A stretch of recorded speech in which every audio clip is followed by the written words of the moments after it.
하나님께서 택하신 사람들, 구원받은 사람들이죠.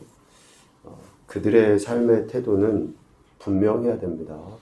육체의 일이 분명한 것 같이 하나님의 택함 받은 자들의 삶도 분명해야 됩니다. 육체와 정욕, 탐심을 십자가에 못 박아버리는 것, 그리고 성령께서 인도하시는 대로 살아서 그의 열매를 맺는 것, 이런 것이 분명하게 삶의 현장에서 드러나야 한다라는 것을 이야기합니다. 오늘 이사야 61장에서도 구원받은 자들의 삶의 태도가 어때야 하는가라는 것에 대해서 말씀을 해 주시고 있습니다. 고통받고 있는 이스라엘 백성들을 위하여 하나님이 위로와 은혜를 베푸시기 위한 그런 말씀으로 보여지죠. 오늘 우리에게도 진정한 위로와 소망이 어디에 있는가라는 것을 깨닫게 하시는 말씀입니다. 하나님께서 먼저 부르신 이들, 먼저 택하여서 백성 삼아주시고 자녀 삼아주신 이들에게 주시는 사명과 함께 그들이 그 사명을 감당하기 위하여 또 감당함으로 말미암아 얻게 되는 것들에 대해서 오늘 61장에서는 분명하게 이야기합니다. 왜 하나님이 이스라엘 백성을 구원하려 하시는가? 오늘 1절에 보면 주의 영이 내리시고 기름을 부으시사 그들에게 주신 사명을 이렇게 이야기합니다. 가난한 자에게 아름다운 소식을 전하게 하려 하심이라. 우리 성경 각주에도 보면 가난한 자, 겸비한 자이죠. 하나님의 사랑을 받고 하나님의 택함을 받은 사람들은 그 하나님의 사랑을 드러내야 할 것에 대해서 이야기합니다. 그러니까 하나님의 택함을 받았다라고 하는 것은 그 택함을 드러내는, 받은 사랑을 드러내 보이는 것으로 나타날 때에 사랑받았다라는 것이 증명되어지는 거예요. 그러니까 이거는 동일한 선상에서 지금 말씀하고 있는 것입니다. 우리는 사랑을 받고 나서 한참 지난 이후에 사랑받았어 라고 이야기하기 쉬운데 동일한 선상에서 사랑을 받고 택함을 받은 자는 그 택함 받은 것을 증거함으로 말미암아 사랑받았다라는 것을 자신의 확신뿐만이 아니라 다른 사람에게 드러내 보이게 된다라는 것이죠. 하나님의 사랑을 받은 자는 그 사랑을 나타내고 선포해야 되는데 그 대상을 이야기하고 있습니다. 가난한 자. 히브리어로 이야기하면 아나윈이라고요. 아나윈. 이 단어는 상처, 억압으로 인해서 고통당하는 모든 자를 이야기합니다. 그래서 겸비한 자라고 이야기했죠. 이 가난한 자는 1차적으로 포로된 이스라엘 백성을 이야기할 것입니다. 그런데 더 나아가서는 아무런 소망 없이 살아가는, 그래서 막연한 그 기대, 뭔가 좀 회복되고 좀 치유되고 좋아질 것이라는 그 막연한 기대를 갖고 있는, 당대에는 메시아 사상을 갖고 있었던 사람들이겠지만 그러한 자기에게는 소망이 없기 때문에 뭔가 막연한 좀 기대를 갖고 있는 사람들에게 우리가 주님의 사랑, 하나님이 베풀어 주신 사랑을 드러내 보여야 한다라는 거죠. 대상이 그래서 가난한 자입니다.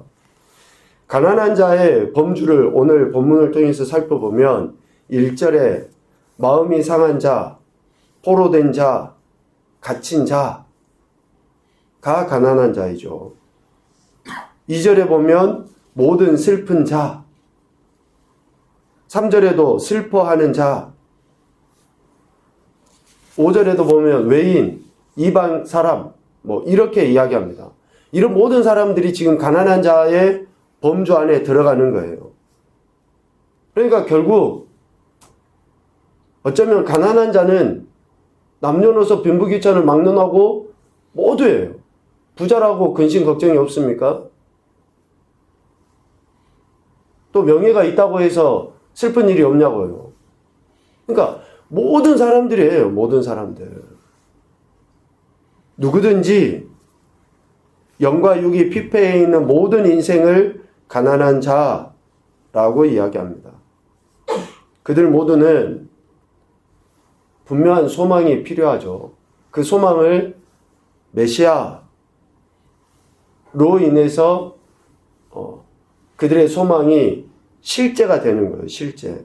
그래서 하나님께서는 진정한 치유, 자유, 위로, 또 우정, 소망을 주실 수 있는 메시아가 필요한 존재들에게 먼저 받은 사랑을 증거하도록, 전하도록 그들을 택하셨다라는 것이죠.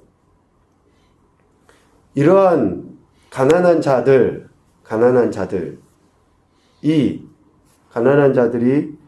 이러한 복음, 하나님의 사랑을 받게 되면 회복이 일어납니다. 회복이. 4절부터 이러한 회복을 이야기하셔요. 그런데 좀 구분이 됩니다. 선민사상의 의미가 아니라 먼저 하나님의 택함을 받은 백성들과 그 택함 받은 백성들이 복음을 증거해서, 즉 가난한 자들이 회복되어져서 나타나는 첫 번째 단계와 두 번째 단계로 구분을 할 수가 있어요. 이 말씀을 이사야서 61장의 말씀을 보면 먼저 복음을 받아들인 자들이 복음을 증거했을 때 가난한 자들이 첫 번째로 나타나지는 회복이 4절 그들은 가난한 자죠. 그들은 오래 황폐하였던 곳을 다시 쌓을 것이며 옛부터 무너진 곳을 다시 일으킬 것이며 황폐한 성은 곧 대대로 무너져 있던 것들을 중수할 것이고, 가난했던 자들이 지금 이러한 일들을 하게 된다는 거예요. 그리고 5절 외인은 서서 너희 양떼를 칠 것이고 이방 사람은 너희 농부와 포도원지기가 될 것이다 라고 이야기해요. 그러니까 외인이나 이방 사람들이나 또 위에서 이야기했던 가난한 자 범주 안에 들어갔던 그런 모든 사람들이 첫 번째 단계로 나타나지는 회복은 이러한 실질적인 그러한 일들을 행하는 것으로 회복되어져 가요. 그런데 6절 이하에 복음을 전했던 자들, 아름다운 소식을 전했던 자들은 더더욱 더 큰 영광 가운데 하나님이 있게 하실 것을 이야기하셔요. 두 번째 단계로 오직 너희는 여호와의 제사장이라 일컬음을 받을 것이라. 그러면서 이제 그 축복의 메시지들을 계속 이야기하잖아요.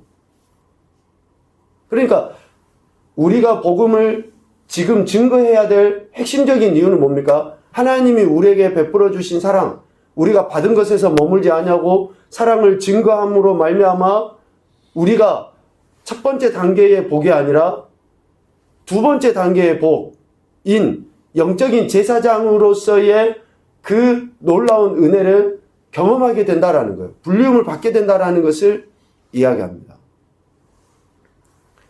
그래서 이사야 선지자는 메시아가 이 땅에 오셔서 어쩌면 하실 그런 그 사역을 이야기하는 것으로 보여지지만, 궁극적으로 복음이 증거되어지고 하나님의 사랑이 나타나졌을 때에 모든 가난한 자들의 그런 회복뿐만이 아니라 그 사랑을 받은 이스라엘의 완전한 회복을 지금 말씀하고 있습니다.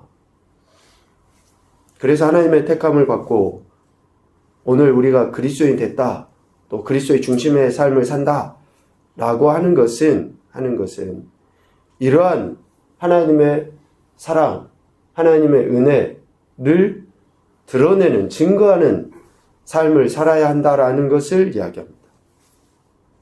그래서 베드로 장로가 했던 말씀을 기억하죠. 아름다운 덕을 선포하게 하려 하심이라.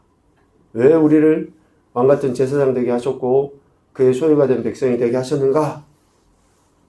라고 할 때에 하나님의 아름다운 덕을 선포하게 하시기 위함이다. 그 덕을 선포함으로 말미암아 모든 것들이 회복되는 것에 대해서 지금 이사야 선지자는 이야기합니다. 이렇게 우리가 구원받은 것은 또 이러한 사명을 감당하는 것은 그 자체로 하나님께서 우리에게 주신 참된 기쁨입니다. 그래서 구원받은 것은 하나님으로만 기뻐하며 즐거워하는 삶을 산다라는 것을 이야기해요. 오늘 이사야 61장 10절 말씀에 보면 내가 여호와로 말미암아 크게 기뻐하며 내 영혼이 나의 하나님으로 말미암아 즐거워하리니 라고 이야기해요. 그러니까 하나님께서 주신 그러한 구원의 은혜의 가장 대표적인 특징이 뭐라고 이야기합니까? 기쁨이고 즐거움인 거예요. 그래서 성령의 열매, 사랑, 희락. 그러니까 실질적으로 성령의 열매의 첫 번째는 우리 인간의 삶에서 드러나 보이는 첫 번째는 뭡니까? 희락이에요, 희락. 사랑은 하나님이 우리에게 주시는 거고, 우리가 사랑한다라고 이야기하지만 그 역시 하나님의 능력이 아니고서는 온전해지지 못하는 거죠. 그런데 그러한 하나님의 사랑을 받은 자들 안에 기쁨, 즐거움, 웃으십시오, 여러분. 힘들고 어려워도 인상 쓰지 마시고. 사람들이 그 말을 하잖아요. 우리가 아무 말 하지 않고 가만히 있으면 정말 좀 무섭다. 네 표정이 좀 무서워 보인다. 이런 이야기를 들으면 우리가 안 되거든요. 근데 말 안 하고 가만히 있으면 야, 너 화났냐? 이런 이야기를 하면 안 되잖아요. 적어도 교회 다니고 예수님 믿는 사람들인데. 좀 웃상이 돼야지. 밉상이 되면 안 되잖아요. 우리가 하나님의 기쁨, 하나님으로 말미암아 이러한 진정한 기쁨과 즐거움, 그것은 하나님의 사랑에 의하여 구원받고 어쩌면 다시 오실 예수 그리스도로 말미암아 우리에게 주어진 것이죠. 그래서 오늘 본문에서는 거룩한 신부의 모습을 이야기합니다. 결혼한 날 신부가 가장 아름답고 가장 예뻐 보이는 거죠. 그러니까 그와 같이 하나님께서는 사랑하는 자녀들, 구원받은 자녀들에게 세상 그 무엇보다도 소중한 구원의 옷과 공의의 옷을 입히셔서 하나님의 사람인 것을 확인시켜 주십니다. 이런 확인시켜 주시는 것은 앞에 과정이 있을 때 확인되어지는 거예요. 아름다운 소식을 증거하고 아름다운 덕을 선포하는 자들에게 확증시켜 주시는 겁니다. 확증시켜 주셔요. 9절 말미에 그 이야기를 하죠. 좀 저의 신앙적인 그런 컬러일 수도 있는데 저는 이런 단어들을 되게 좋아합니다. 9절 말미에 무릇 이를 보는 자가 그들은 여호와께 복 받은 자손이라 인정하리라. 우리 인정받는 거잖아요. 세상적으로 판단받고 그런 문제가 아니라 우리의 이러한 구원받은 것들에 대한 확신과 기쁨과 즐거움과 감사를 통해서 사람들이 우리를 인정해줘요. 이제 성향상 좀 더 다르니까 저는 이런 단어들에게 많이 꽂히기도 하는데 하나님께서 우리에게 주신 그런 구원의 은혜 또 소망에 대한 확신을 갖고 나갈 때에 사람들이 우리를 바라보며 우리를 인정할 뿐만이 아니라 살아계신 하나님께 영광 올려드리게 될 줄로 믿습니다. 우리가 이러한 기쁨과 즐거움을 누린다면 그것은 우리 자신에게만 머물도록 하기 위함이 결코 아닙니다.